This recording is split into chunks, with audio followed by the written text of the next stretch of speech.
స్వాతంత్ర దినోత్సవ శుభాకాంక్షలు. గౌరవ సంవిధాన్ బచావో కమిటీ, రాజ్యాంగ పరిరక్షణ కమిటీ చైర్మన్ వినయ్ కుమార్ గారి నేతృత్వంలో ఈరోజు ప్రజా సంఘాలు, సివిల్ సొసైటీతో ఒక సమావేశం జరిగింది. ఏ విధంగా రాజ్యాంగ పరిరక్షణ అంశాన్ని ముందుకు తీసుకుపోవాలనే ఉద్దేశంతో చర్చ జరిగింది. మొన్న మధ్యనే ఆ సంఘాలతో కలిసి ఎగ్జిబిషన్ గ్రౌండ్స్ లో ఒక విస్తృత స్థాయి సమావేశం ఏర్పాటు చేసుకొని దానికి ఇంటలెక్చువల్ అందరినీ కూడా పిలిచినాం. దాని తర్వాత తదనంతరం కోర్స్ ఆఫ్ యాక్షన్, భవిష్యత్ కార్యాచరణ ఎట్లా ఉండాలనే ఉద్దేశంతో ఈరోజు కూర్చోవడం జరిగింది. నవంబర్ 26 కేంద్రకంగా ఒక పెద్ద బహిరంగ సభతో కూడిన కార్యాచరణ తీసుకోవాలి. దానికి జిల్లా స్థాయిలో అవగాహన కార్యక్రమాలు పెట్టాలని ఒక ఆలోచన. ఒకవైపు కాంగ్రెస్ పార్టీ విచారధారతో సమ్మిళితమైన సంఘాలను, తర్వాత న్యూట్రల్ సొసైటీలో ఉన్న కొంతమందిని కూడా అసోసియేట్స్ గా తీసుకొని ఈ యొక్క కార్యాచరణ ముందుకు తీసుకుపోవాలని ఒక ఆలోచన ఈరోజు చేయడం జరిగింది.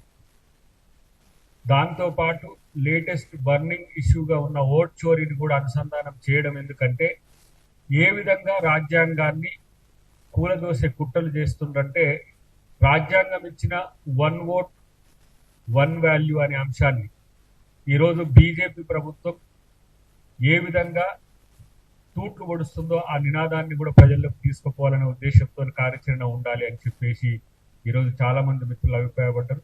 త్వరలోనే దాని మీద ఓట్ చోరీకి సంబంధించిన అంశంలో పిసిసి ప్రెసిడెంట్ గారిని, తర్వాత ముఖ్యమంత్రి గారిని, ఇతర పెద్దలందరినీ కూడా కలిసి వాళ్ళని ఏ విధంగా ఇన్వాల్వ్ చేయాలనే అంశం మీద కూడా మేము ఈరోజు అనుకున్నాం.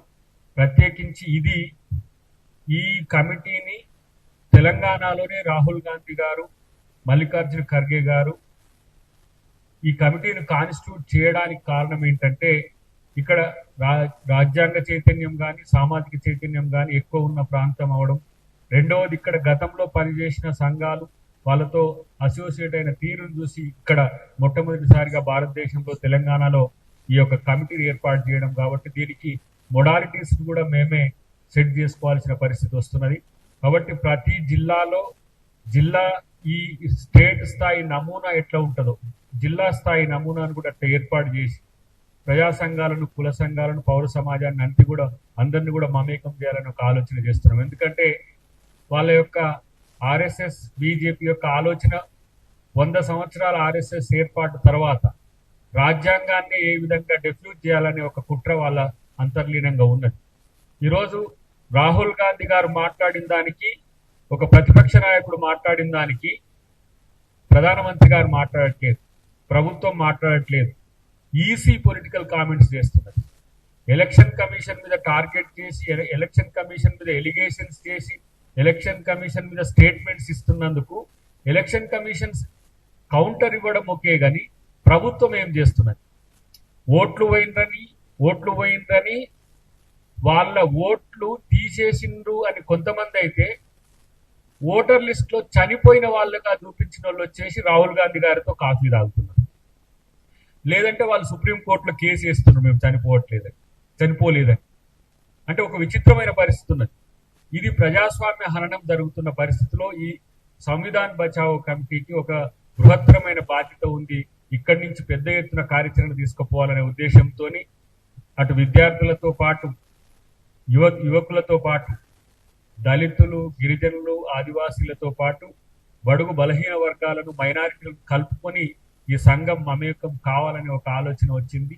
గతం కంటే ఇంకా మెరుగైన ఒక సేవలు అందించడానికి పెద్ద ఎత్తున సమాజం స్పందిస్తున్న పరిస్థితిని బట్టి ఈ సమావేశం ఏర్పాటు చేయడం జరిగింది. ఇంకా 2-3 డేస్ తర్వాత పెద్ద ఎత్తున దీని మీద కార్యాచరణ, ఏవైతే కమిటీ కాన్స్టిట్యూట్ చేసిందో కమిటీ కాన్స్టిట్యూట్ చేసిన వాళ్ళని జిల్లా ఇన్ఛార్జీలుగా చేయడంతో పాటు జిల్లా నిర్మాణాలను కూడా పార్టీతో కలిసి ఏ విధంగా చేయాలనే ఆలోచన మేము చేసినాం.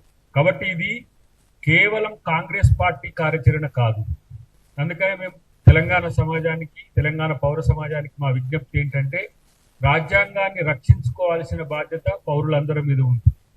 ఇలా కాంగ్రెస్ పార్టీ చేస్తున్నది అంటే కేవలం రాజకీయ ప్రయోజనాలు ఉన్నాయని కొంతమంది బయట అనుకుంటున్నట్టుగా కాకుండా, ప్రజా ప్రయోజనాలు, రాజ్యాంగ ప్రయోజనాలు దీంట్లో ఇమిడి ఉన్న పరిస్థితి. చివరికి ఏ రాజ్యాంగం ఈ రోజు ఈ ప్రభుత్వాలను ఏర్పాటు చేస్తుందో, ఈ రాజకీయ వ్యవస్థను నిర్మించిందో అదే రాజ్యాంగం నన్ను కాపాడండి అనే స్థితికి వచ్చింది అని అంటే ప్రజాస్వామ్యం ఎక్కడ ఉంది, ఇలా ఇక్కడ జరుగుతున్న రాజకీయాలు ఏ విధంగా ఉన్నాయి అనేది మనం ఆలోచించాల్సిన అవసరం ఉంది. కాబట్టి వినయ్ కుమార్ గారి నేతృత్వంలో పెద్ద ఎత్తున నవంబర్ 26ను జరపడానికి కార్యాచరణ చేస్తున్నాం. ఏఐసిసి నుంచి మొదలు పెడితే ఈ రాజ్యాంగ నిపుణులు ఎవరైతే ఉంటారో, ఎక్స్పర్ట్స్ ఉంటారో, రాజ్యాంగం పట్ల కమిటెడ్ గా ఉండే జాతీయ అంతర్జాతీయ సమాజాన్ని కూడా మమేకం చేసే ఒక ప్రయత్నం జరుగుతున్నది. కాబట్టి వీరందరూ కూడా సహకరించాలని మేము తెలియజేస్తూ ఒకటి మాత్రం చెప్పాల్సిన అవసరం ఉంది.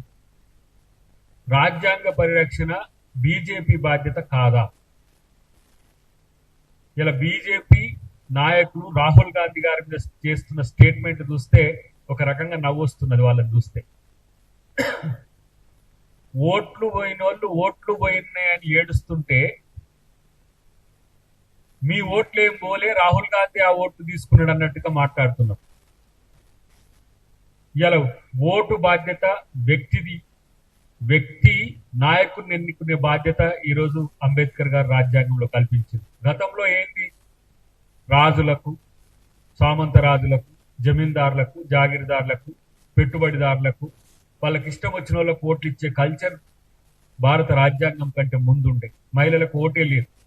కానీ అలా ఆ ఓటును చోరీ చేయడానికి బీజేపీ ప్రభుత్వం అంటే ప్రజలతో గెలవలేక ప్రజల ఓట్లను తన అధీనంలోకి తెచ్చుకొని ఎట్లా గెలవాలనో, ఎక్కడ తగ్గిస్తే గెలుస్తారో, ఎక్కడ పెంచితే గెలుస్తారో, ఎక్కడ తీసేస్తే గెలుస్తారో అనే ఒక సూత్రాన్ని పట్టుకొని ఒక పెద్ద విధ్వంసం భారతదేశంలో సృష్టిస్తున్న పరిస్థితిలో ఈ సంఘం యొక్క బాధ్యత, రాజ్యాంగ పరిరక్షణ కమిటీ యొక్క బాధ్యత మరింత ఎక్కువగా ఉండే అవకాశం ఉంది. కాబట్టి ఈ 100 రోజుల కార్యక్రమాన్ని త్వరలోనే మళ్ళీ ప్రకటిస్తూ, ప్రత్యేకించి ఈ రాష్ట్రంలో మా ముఖ్యమంత్రి గారితో పాటు, పిసిసి ప్రెసిడెంట్ గారితో పాటు ప్రతి ఒక్కరిని కూడా ఈ కార్యక్రమంలో మేము భాగస్వామ్యం చేస్తామని చెప్పి తెలియజేస్తూ థ్యాంక్ యూ వెరీ మచ్.